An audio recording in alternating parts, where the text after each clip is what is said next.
and action is what the world needs now. We will be gathering at a time when humanity faces huge challenges, from the worsening climate emergency to escalating conflicts, the global cost of living crisis, soaring inequalities, and dramatic technological disruptions. And people are looking to their leaders for a way out of this mess.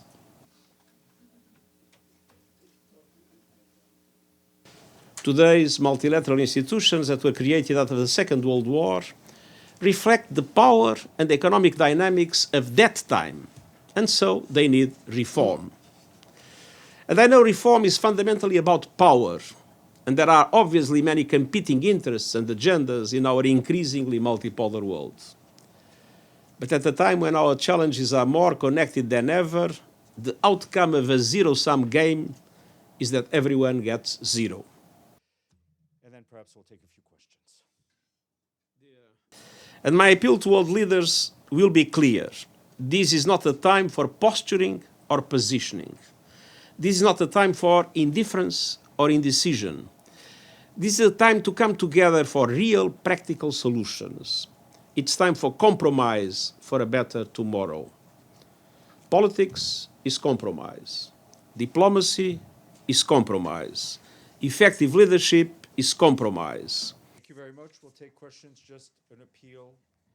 If we want a future of peace and prosperity based on equity and solidarity, leaders have a special responsibility to achieve compromise in designing our common future for our common good.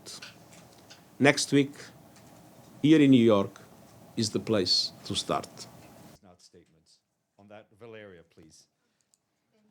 Next week, I will be receiving President Zelensky, I will be receiving President Erdogan, I'll be receiving Minister Lavrov, and obviously this question will be on the table of our discussions. So I'm not going to say whether I am optimistic or pessimistic. The only thing you can be sure is that I remain determined. Next week, the high-level week, so... We have some symptoms, but we are not yet in a irreversible situation. So we are clearly on time to avoid it. But we are seeing some aspects in which we see the risks of division piling up. Because we don't want to see the same repeat of the 8th millennium. I think it's important to fully recognize the rights of the Palestinian people. I think it's important to condemn any attempt to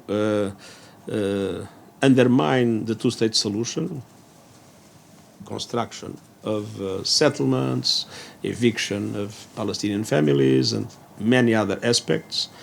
But I do not think that it is with violence that the Palestinians will be able to better defend their interests. That is my humble opinion.